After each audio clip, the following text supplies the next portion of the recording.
നമസ്കാരം പ്രിയപ്പെട്ടവരെ. കേരള രാഷ്ട്രീയത്തിൻ്റെ 7 അയലത്ത് പോലും അടുപ്പിക്കാൻ കൊള്ളാത്ത ഒരു ക്ഷുദ്രജീവിയുണ്ട് നമ്മുടെ ആലപ്പുഴ ജില്ലയിൽ. മഹാനായിട്ടുള്ള ശ്രീനാരായണ ഗുരുവിൻ്റെ ആശയങ്ങളെ വിറ്റ് ജീവിക്കുന്ന, ആ സമുദായത്തിൽപ്പെട്ടിട്ടുള്ള സാധാരണക്കാരായിട്ടുള്ള ജനങ്ങളെ വഞ്ചിച്ച് ജീവിക്കുന്ന ഒരച്ഛനും മകനും. കേരളത്തിൽ ആര് ഭരണത്തിൽ വരുന്നോ അവൻ്റെ ആസനം നക്കാൻ വേണ്ടി റെഡിയായി നിൽക്കുന്ന ഈ ഒരു കൂതറ ഈ തെരഞ്ഞെടുപ്പിന് മുമ്പ് UDF കുറിച്ച് പറഞ്ഞിട്ടുള്ള കാര്യങ്ങൾ ഒരു പക്ഷേ നിങ്ങളിൽ പല ആൾക്കാരും കേട്ടിട്ടുണ്ടാവും. കാരണം ഒരു കാരണവശാലും UDF കേരളത്തിൽ അധികാരത്തിൽ വരുത്തില്ല. കാരണം ഒരു ഭരണ തുടർച്ച തന്നെ CPM-നുണ്ടാവും. അച്ഛൻ CPM-ന്റെ ഭാഗമായി നിന്നുകൊണ്ടും മകൻ BJP-യുടെ ഭാഗമായി നിന്നുകൊണ്ടും ഇവർ കാണിക്കുന്ന എല്ലാ വൃത്തികേടുകൾക്കും ഒത്താശ ചെയ്തുകൊണ്ടിരുന്നവരാണ് ഈ രണ്ട് സർക്കാരും.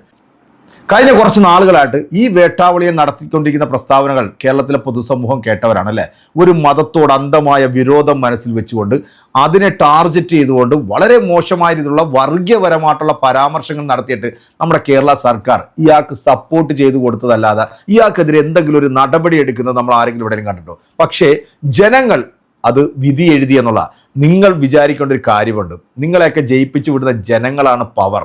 അല്ലാതെ ജയിച്ചു പോയി കഴിയുമ്പോഴത്തേക്ക് ആ ജനങ്ങളുടെ നെഞ്ചത്തേക്ക് കുത്തിക്കയറാൻ നോക്കുകയാണെന്നുണ്ടെങ്കിൽ ഇതുപോലെ 8ന്റെ പണിയായിരിക്കും ജനങ്ങൾ തരാൻ പോകുന്നത്. ഇവനെപ്പോലുള്ള പുഴുത്ത ജന്മങ്ങളെയൊക്കെ ഏത് പാർട്ടിയുടെ ഭാഗമാക്കി നിർത്തുന്നോ അത് മുടിഞ്ഞ് പണ്ടാരമടങ്ങി പോകുന്ന കാഴ്ചകൾ നമ്മൾ കണ്ടിട്ടുണ്ട്. അതുകൊണ്ട് തന്നെ എൻ്റെ പ്രിയപ്പെട്ട കോൺഗ്രസ്സുകാരാ, നിങ്ങളോടൊരു റിക്വസ്റ്റ് ഉണ്ട്. ഈ സാധനത്തിന് നിങ്ങൾ 7 അയലത്ത് പോലും അടുപ്പിക്കാൻ പാടില്ല. അടുപ്പിച്ചോ നിങ്ങളുടെ കാര്യം അധോഗതി. പിന്നെ കേരളത്തിൽ മുഖ്യമന്ത്രിയായിട്ട് ഇനിയിപ്പോൾ VD സതീശനോ അല്ലെങ്കിൽ KC വേണുഗോപാലോ രമേശ് ചെന്നിത്തലയോ ആര് വന്നാലും നമുക്ക് പ്രശ്നമൊന്നുമല്ല. കാരണം വരുന്നവർ ജനങ്ങളെ സേവിക്കുക, ജനങ്ങളുടെ പ്രശ്നങ്ങളിൽ ഇടപെട്ടുകൊണ്ട് പറഞ്ഞിട്ടുള്ള വാഗ്ദാനങ്ങൾ കൃത്യമായിട്ട് ജനങ്ങൾക്ക് കൊടുക്കുക. ഇതാണ് നിങ്ങൾ ചെയ്യേണ്ടത്. ഇടതുപക്ഷത്തിൻ്റെ ഭരണം മോശമാണെന്നൊന്നും നമുക്ക് ഒരു അഭിപ്രായമില്ല. 10 വർഷം അവർ ചെയ്തിട്ടുള്ളത് വികസന പ്രവർത്തനങ്ങൾ തന്നെയാണ്, ജനക്ഷേമ പ്രവർത്തനങ്ങൾ തന്നെയാണ്. അതിനകത്തൊന്നും ഒരു മാറ്റം. പക്ഷേ ജനങ്ങൾ ഒരു മാറ്റം ആഗ്രഹിച്ചു. ആ മാറ്റത്തിന് ഇവിടുത്തെ ന്യൂനപക്ഷ വിഭാഗങ്ങൾ ഒന്നടങ്കം ഇവിടുത്തെ ത്രിവർണ്ണ പതാകയുടെ കീഴിൽ അണിനിരന്നുകൊണ്ടാണ് ഇപ്പോൾ UDF വിജയിപ്പിച്ചത്. ഇനിയിപ്പം ഈ മുഖ്യമന്ത്രി സ്ഥാനത്തിന് വേണ്ടി ചെറിയ കടിപിടിയൊക്കെ നടക്കും. അത് കോൺഗ്രസിൻ്റെ ഒരു ഭാഗം തന്നെയാണ്. കാരണം അതും കൂടെ ഒന്ന് മാറ്റി വെച്ച് കഴിഞ്ഞാൽ ഇന്ത്യ മഹാരാജ്യത്ത് കോൺഗ്രസ് ഇനിയും വരുമെന്നുള്ള കാര്യത്തിൽ ഒരു സംശയം വേണ്ട. കടിപിടിയും ഗ്രൂപ്പിസവും ഒക്കെ നിർത്തി നേരാവണ്ണം ജനങ്ങളെ സേവിക്കാൻ വേണ്ടി ഇറങ്ങുകയാണെന്നുണ്ടെങ്കിൽ ജനങ്ങൾ നിങ്ങളുടെ കൂടെ തന്നെ നിൽക്കും. പിന്നെ ഇനിയിപ്പോൾ കേരളത്തിൻ്റെ ഭരണത്തിനകത്ത് ഈ പറയുന്ന വേട്ടാവളിന് എന്തെങ്കിലും പങ്കുണ്ടോ എന്ന് വെച്ച് കഴിഞ്ഞാൽ ഒരു പങ്കുമില്ല. നിനക്കൊന്നും ഇത് പറയാനായിട്ടുള്ള ഒരു യോഗ്യതയില്ല. കാരണം പിന്നെ നീയും നിന്റെ കൂടെ നിൽക്കുന്ന ശിങ്കിടികളുടെ വോട്ടൊന്നും UDF കിട്ടിയിട്ടില്ല, LDF കിട്ടിയിട്ടില്ല. അത് പോകേണ്ട സ്ഥലത്തോട്ട് കൃത്യമായിട്ട് അത് പോയിട്ടുമുണ്ട്. അതുകൊണ്ട് തന്നെ 8 നിലയിൽ പൊട്ടിയിട്ടുമുണ്ട്. നമുക്ക് ഈ 2 വീഡിയോ ഒന്ന് കാണാം. ഇപ്പം ലേറ്റസ്റ്റ് ആയിട്ട് വന്നിട്ട് പറയുന്ന ഈ ഒരു വീഡിയോയും ഇതിനു മുമ്പ്, അതായത് തെരഞ്ഞെടുപ്പിന് മുമ്പ് പറഞ്ഞിട്ടുള്ള ആ വീഡിയോ നമുക്കൊന്ന് ആദ്യം കണ്ടതിന് ശേഷം നമുക്ക് ഇതൊന്ന് കാണാം. അവർക്ക് അക്കൗണ്ട് ചെയ്യാനുള്ള ദോഷം എന്താണ്? ഇന്ത്യ ഭരിക്കുന്നവരല്ലേ. ബംഗാളിൽ അവർക്ക് കിട്ടാൻ പോകുന്ന ഭൂരിപക്ഷം. അപ്പോൾ BJP അത്ര ചെറുതായി എന്തിനാണ് കാണുന്നത്? ഇന്ത്യയിൽ നിന്ന് മഹാഭൂരിപക്ഷം സ്റ്റേറ്റുകളും BJP ഭരിച്ചുകൊണ്ടിരിക്കുന്നു. അപ്പോൾ BJPയുടെ ഭരണം ഇവിടെ മോശമാണെന്നൊന്നും പറയാനൊക്കത്തില്ല ആൾ ഇന്ത്യ അപേക്ഷിച്ചില്ല. അപ്പോൾ അവർക്കിവിടെ കുറേ സീറ്റ് കിട്ടിയാലോ അവർക്ക് അക്കൗണ്ട് തുറന്നാലോ അത് ഇവിടെ ഈ രാജ്യത്ത് വലിയ സുനാമി സംഭവിക്കുന്നൊന്നും ആരും ധരിക്കേണ്ട കാര്യമില്ല. രക്ഷിക്കണം. UDF ഇവിടെ ഭരണത്തിൽ വന്നാൽ പിറ്റേ ദിവസം ഇടിപിടിയല്ലേ വരാൻ പോകുന്നത്. നിങ്ങളൊന്ന് ആലോചിച്ച് നോക്കി. UDF ഇവിടെ ഭരണത്തിൽ വരാൻ പോകില്ല. വന്നാൽ തന്നെയുള്ള സ്ഥിതി എന്താണ്? കലഹമല്ലേ നടക്കുന്നത്. ഇപ്പം തന്നെ മുഖ്യമന്ത്രിയാകാൻ വേണ്ടി എത്ര പേരാണ് പരസ്പരം മത്സരിക്കുന്നത്? അതിന് ഹൈക്കമാൻഡ് കയറി വിലങ്ങിടുന്നത്. ഇപ്പം വരാൻ പോകുന്ന അല്ലെങ്കിൽ ഭരണം കിട്ടുമെന്ന് തോന്നിയപ്പോൾ ഇതാണ് സ്ഥിതിയെങ്കിൽ ഭരണം കിട്ടിയാലുള്ള സ്ഥിതി എന്താണ്?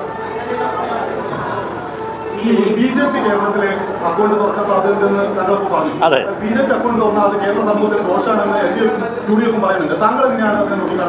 അവർക്ക് അക്കൗണ്ട് ചെയ്യാനുള്ള ദോഷം എന്താണ്? ഇന്ത്യ ഭരിക്കുന്നവരല്ലേ.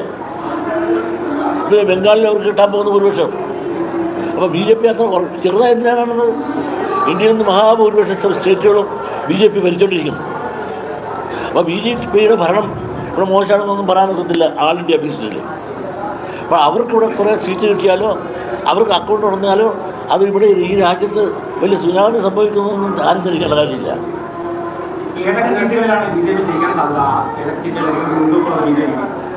തിരുവനന്തപുരം സൈഡിലായിരിക്കും കൂടുതലും. തിരുവനന്തപുരം ജില്ലയിലായിരിക്കും കൂടുതലും.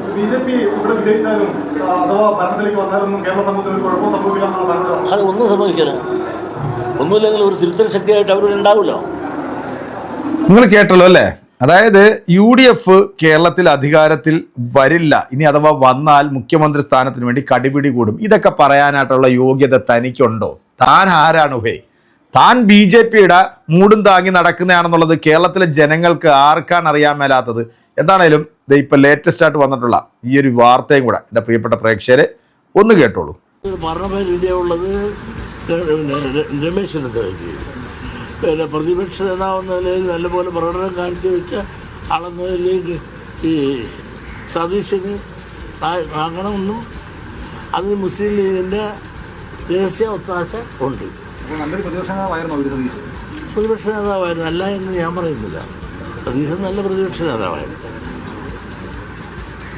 കാരണം ഇവർ 3 പേര് എന്ന് പറയുമ്പോൾ നിങ്ങളൊന്ന് ആലോചിക്കണം, ഈ സെൻട്രൽ കേരള ഇന്ത്യ ഒറ്റയ്ക്ക് ഭരിക്കുന്ന ആളാണ് ഒരാൾ. ആര്? KC വേണുഗോപാൽ. അദ്ദേഹം പ്രഗത്ഭനാണ്, മിടുക്കനാണ്. കേരളത്തിൽ നിന്ന് പലപ്പോഴും തട്ടുമുട്ടും ഞാൻ ഉൾപ്പെടെ കൊടുത്തിട്ടുള്ള ആളാണ്. പക്ഷേ ഇന്നിപ്പോൾ അദ്ദേഹം ഇന്ത്യയിൽ അധികായനായിട്ട് ഇന്ത്യയിൽ കോൺഗ്രസ് എങ്ങനെ നയിക്കണം, എങ്ങനെ പോകണമെന്ന് തീരുമാനിക്കാനും ഉള്ള അധികാരമുള്ള അധികായനായ ഒരു നേതാവ്, ഇന്ത്യ ഭരിക്കുന്ന ഇന്ത്യൻ നാഷണൽ കോൺഗ്രസിൻ്റെ ഒരുപക്ഷെ ഇന്ന് 3ാമത്തെ സ്ഥാനം, പ്രസിഡൻറ്റോ അല്ലെങ്കിൽ സോണിയാജിയോ കഴിഞ്ഞ 3ാമത്തെ സ്ഥാനം അദ്ദേഹത്തിനുണ്ട്. മാത്രമല്ല അദ്ദേഹത്തിൻ്റെ അഭിപ്രായങ്ങൾക്കേറെ വില ഇന്ന് കോൺഗ്രസിനകത്ത് സെൻട്രലിലുണ്ട്. അദ്ദേഹം ഇന്ത്യയിൽ തന്നെ വളരെ സ്വാധീനം ചെലുത്താൻ സാധിക്കുന്ന ഒരാളാണ്. അതുകൊണ്ട് തന്നെ അദ്ദേഹത്തിൻ്റെ സ്വാധീനത്തിൽ ഒരുപാട് MLA-മാരെ സൃഷ്ടിക്കാൻ ഇവിടെ സാധിച്ചിട്ടുണ്ട്. ഒരുപാട് പ്രോബ്ലംസുകൾ പലയിടത്തും പല ആളുകളും പരസ്പരം മത്സരിക്കാൻ കോൺഗ്രസിൽ നിന്ന് വന്നപ്പോൾ അദ്ദേഹത്തിൻ്റെ ഇടപെടൽ കൊണ്ട് അവരെല്ലാം മാറ്റിക്കൊണ്ട് ഒറ്റ കോൺഗ്രസ് സ്ഥാനാർത്ഥിയാക്കി നിർത്താനുള്ള നയവും ചാതുര്യവും നേതൃഗുണവും അദ്ദേഹത്തിന് കാഴ്ചവെക്കാൻ സാധിച്ചു. പക്ഷെ അദ്ദേഹത്തിന് അവിടെ ഇരുന്നാലും വേണുഗോപാൽ അദ്ദേഹത്തിന് അവിടെ ഇരുന്നാലും കേരളം ഭരിക്കാൻ സാധിക്കും. അദ്ദേഹത്തിന് വരുമോ എന്നെങ്കിലും സംശയമാണ്. കാരണം കൊച്ചു കേരളം ഇവിടെ തന്നെ ഇരിക്കുന്നത് ആകെ കറുകപ്പുല്ല് മാത്രമേ തിന്നാറുള്ളൂ. കേരളത്തിൽ ഇന്ത്യയിൽ എത്രയോ കരിമ്പിൻ തോട്ടങ്ങളാണുള്ളത്. ആ കരിമ്പിൻ തോട്ടങ്ങളൊക്കെ തിന്നാതിരിക്കാനുള്ള സൗകര്യമുള്ളപ്പോൾ ഈ കറുകപ്പുല്ല് തിന്നാനായിട്ട് അദ്ദേഹം ഇവിടെ വരുമെന്ന് എനിക്ക് തോന്നുന്നില്ല. മാത്രമല്ല അദ്ദേഹത്തിൻ്റെ കഴിവിനെയൊന്നും കുറച്ച് കാണുന്നില്ല. ഈ MLA-മാരിൽ മഹാഭൂരിപക്ഷവും MP-മാരിൽ മഹാഭൂരിപക്ഷവും വേണുഗോപാലിൻ്റെ കൂടെയാണ്. അദ്ദേഹത്തിൻ്റെ നേതൃത്വത്തെയും ഇത്തവണ തെരഞ്ഞെടുപ്പിൻ്റെ വിജയത്തിൻ്റെ ശില്പി അദ്ദേഹം തന്നെയാണ്. കാരണം അല്ല, അണ്ണൻ ഇപ്പൊ ഇതിനകത്ത് വലിയ വേവലാതിപ്പെടേണ്ട കാര്യമൊന്നുമില്ല. കാരണം അണ്ണന് ഇപ്പൊ ഈ UDF 100 സീറ്റിൽ ജയിച്ചതിൽ ഒന്നും പറയാനൊന്നുമില്ല. പിന്നെ ഇപ്പൊ UDF അധികാരത്തിൽ വന്നതുകൊണ്ട് ഇനി ഇവന്റെ പാദസേവ ചെയ്യാൻ വേണ്ടി അണ്ണൻ ഇത്തരത്തിലുള്ള ചില നേതാക്കന്മാരെ പൊക്കിയടിക്കുന്ന പ്രവൃത്തികൾ ഇതിനു മുമ്പ് ഞങ്ങൾ കണ്ടിട്ടുണ്ട്. അതായത് വാക്കിന് നിറവില്ലാത്ത, ഒരു സ്ഥലത്ത് ഉറച്ചു നിൽക്കാൻ കഴിവില്ലാത്ത, നട്ടല്ലില്ലാത്ത ആ മഹാനായ ഗുരുദേവനെ പറയിപ്പിക്കുന്ന ഈ വൃത്തികെട്ട സാധനത്തിന് എൻ്റെ പ്രിയപ്പെട്ട കോൺഗ്രസ്സുകാരാ, നിങ്ങൾ ആരും 7 അയലത്ത് പോലും അടുപ്പിക്കരുത്. അടുപ്പിച്ചാൽ നിങ്ങളെ കുളം തോണ്ടി നാശകോശമാക്കും. ഇത്രത്തോളം ജനങ്ങളുടെ ഇടയിൽ വെറുപ്പ് സൃഷ്ടിച്ചിട്ടുള്ള പ്രസ്താവനകൾ നടത്തി കൊടുത്തതും ഇയാൾ തന്നെ. ഇതൊക്കെ ഞാൻ മുമ്പൊരു വീഡിയോ ഞാൻ പറഞ്ഞിട്ടുണ്ട്. ഇവിടുത്തെ സംഘികൾക്ക് വേണ്ടി ഇയാൾ വിടുപണി ചെയ്തുകൊണ്ടിരിക്കുകയാണ്. എങ്ങനെയും LDF-നെ നിലത്തിറക്കാൻ വേണ്ടി ഇയാൾ ന്യൂനപക്ഷങ്ങൾ ഇത്തരത്തിലുള്ള തെമ്മാടിത്തങ്ങൾ പറഞ്ഞുകൊണ്ടിരിക്കും. അത് CPM പറഞ്ഞുകൊണ്ടിരിക്കും.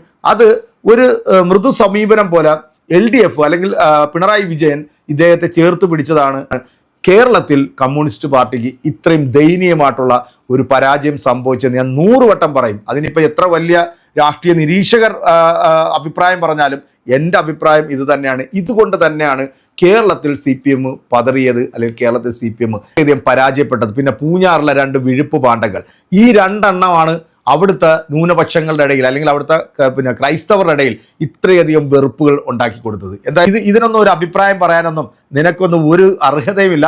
അത് ജയിപ്പിച്ചു വിട്ടിട്ടുള്ള ജനങ്ങൾ, ഇവിടുന്ന് ഈ കോൺഗ്രസിനെ ജയിപ്പിച്ചു വിട്ട ജനങ്ങളുണ്ടല്ലോ, അവരുടെ വികാരത്തിനനുസരിച്ചിട്ട് അതിനകത്ത് നല്ലൊരു തീരുമാനം ഉണ്ടാകും, നല്ലൊരു മുഖ്യമന്ത്രി നമ്മുടെ നാട്ടിൽ ഉണ്ടാവും എന്നുള്ള കാര്യത്തിൽ ഒരു സംശയം വേണ്ട. നമുക്ക് അടുത്തൊരു വീഡിയോയിൽ വീണ്ടും കാണാം. അതിലേക്ക് എല്ലാവർക്കും